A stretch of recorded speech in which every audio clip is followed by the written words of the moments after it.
तो बच्चों नीट 2024 के रिजल्ट अनाउंसमेंट के बाद जो भी चीजें इस मुद्दे पर चल रही थी, कहीं पर पेपर लीक का क्वेश्चन उठाया जा रहा था, कहीं पर ग्रेस मार्किंग को लेकर मुद्दा उठाया जा रहा था, इन सभी से रिलेटेड सारे अपडेट्स अभी तक आपको हमने दिए। अब इसमें एक नया अपडेट ये है कि कुछ दिनों पहले हमारे एजुकेशन मिनिस्टर धर्मेंद्र प्रधान जी ने ये कहा था कि एनटीए ने कोई भी गड़बड़ी नीट के एग्जाम में नहीं हुई है, एनटीए बिल्कुल क्लीन है और बिल्कुल ट्रांसपेरेंट है अपने प्रोसेस में। तब ऐसा लगने लगा था कि शायद रीनीट के चांसेस बहुत निल हो गए हैं, क्योंकि ग्रेस मार्क्स वाला मुद्दा तो सुप्रीम कोर्ट ने एक तरफ सॉल्व कर दिया था कि भाई जिनको ग्रेस मार्क्स दिए हैं उनका री एग्जाम फिर से करवाया जाए। लेकिन वो बच्चे जिनकी शिकायतें सॉल्व नहीं हुई थी, अब इस पेपर लीक के केस से उन बच्चों को फिर से एक उम्मीद जगी है, क्योंकि अभी लेटेस्ट इंटरव्यू में कल ही संडे को ही हमारे एजुकेशन मिनिस्टर ने ये एक्सेप्ट किया है कि यस नीट में इर्रेगुलरिटीज हुई हैं। दो इर्रेगुलरिटीज को उन्होंने एक्सेप्ट किया है। पहली ये कि ग्रेस मार्क्स से रिलेटेड जो लॉस ऑफ टाइम के लिए ग्रेस मार्क्स दिए थे, पर हालांकि उसको तो सुप्रीम कोर्ट ने पहले ही सॉल्व कर दिया। अब वो बात अलग है कि उसमें अभी भी हमारा ये क्वेश्चन है कि कितने बच्चों को ग्रेस मार्क्स दिया गया था,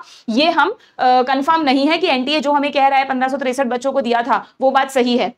बट वॉट एवर, एनटीए ने ग्रेस मार्क्स वाला मुद्दा तो खत्म सा ही कर दिया है। बट ये बहुत अच्छी बात है कि पेपर लीक का जो एक क्वेश्चन मार्क लगा हुआ था, अगर ये प्रूफ हो गया बच्चों तो फिर सभी के लिए रीनीट होगा। एंड यस, हमारे एजुकेशन मिनिस्टर ने एक्सेप्ट किया है कि जो दूसरी इरेगुलरिटी इस बार नीट के एग्जाम में हुई है वो है पेपर लीक की। हालांकि बहुत क्लियर कट चीजें नहीं कही गई हैं, बट इस इंटरव्यू में उन्होंने कहा है कि अगर इस पेपर लीक में एनटीए के बड़े से बड़े ऑफिशियल्स भी इन्वॉल्व हुए तो उन पर भी सख्त कार्रवाई होगी। आप देख सकते हैं मोस्ट ऑफ द जो न्यूज़पेपर्स हैं, नेशनल न्यूज चैनल्स हैं, सभी ने इस इंटरव्यू को बताया है और इसमें लिखा है कि Dharmendra Pradhan ji on Sunday said no one including officials of National Testing Agency that conduct the exam would be spared if irregularities were found and interest of all students who took the test would be protected। यानी रीनीट होने के chances बहुत हद तक बढ़ गए हैं बच्चों। उन्होंने इंश्योर किया है कि जो भी स्टूडेंट्स हैं, पेरेंट्स हैं, उनको उनकी बात को, उनकी जो जांच उन्होंने मुद्दा उठाया कि भाई आप जांच करवाइए इस चीज पर,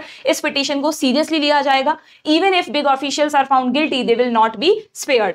ये जो उन्होंने अपना इंटरव्यू दिया उसमें उन्होंने ये भी कहा है कि 2 जगहों पर अभी तक पेपर लीक की न्यूज आई है, जिसमें से एक तो मोस्ट प्रोबेबली पटना है, बिहार है, गुजरात में भी ये काफी ज्यादा बढ़ रहा है बच्चों की, वहां पर भी कुछ सेंटर्स पे बच्चों को चीटिंग वगैरह कराई गई या पेपर लीक तक हुआ। एंड यू नो बिहार में तो एक पूरा ये जो गैंग है उसके कुछ लोग पकड़े गए हैं, पुलिस ने पकड़ा है, उन्होंने चेक वगैरह तक सबमिट किए हैं कि उनको पेपर के बदले में 30-30 लाख के चेक तक दिए गए हैं। तो इतना ज्यादा हाइप पर अब ये मुद्दा पहुंच गया है, तो प्लीज आप बिल्कुल भी निराश ना हो।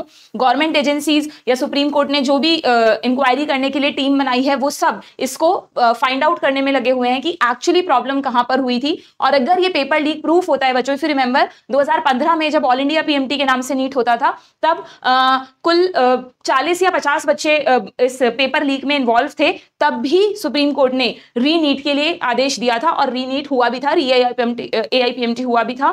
तो यस, इस बार तो ये बहुत बड़े लेवल पर है। तो यस, अगर पेपर लीक प्रूफ हो जाता है तो कोई दूसरा अल्टरनेट नहीं होगा, सिर्फ और सिर्फ रीनीट ही होगा। यानी कि वो सभी बच्चे जो अभी किताबें अपनी पैक कर चुके हैं कि ठीक है इस बार हमारा सिलेक्शन हो गया है, उन्हें अब फिर से इस एग्जाम की तैयारी करने की जरूरत है।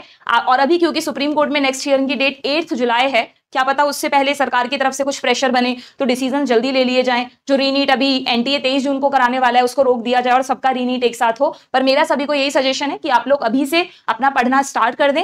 आई कैन अंडरस्टैंड कि आप पूरी वापस से तीनों सब्जेक्ट्स का सिलेबस उठा के रिवाइज करना, इसमें इतना कुछ चल रहा है, पॉसिबल नहीं है। तो सिंपली आप ऐसा कर सकते हैं कि जो आपका नीट के एग्जाम का टाइम होता है 2 बजे से लेकर 5:20 तक, डेली एक मॉक टेस्ट दें और उस मॉक टेस्ट में जो भी गलतियां आपकी हो रही हैं उन टॉपिक्स को आप पढ़ें। तो एक तरह से आपका रिवीजन स्टार्ट हो जाएगा। टेस्ट देने में आपको इतना मतलब ऐसा नहीं लगेगा कि क्या पढ़ें क्या नहीं पढ़ें, फुल मॉक में आप देना स्टार्ट करें। ठीक है, जैसे ही कोई रीनीट से रिलेटेड अपडेट आता है एनटीए की तरफ से, कोर्ट की तरफ से, गवर्नमेंट की तरफ से, will update you. Thank you.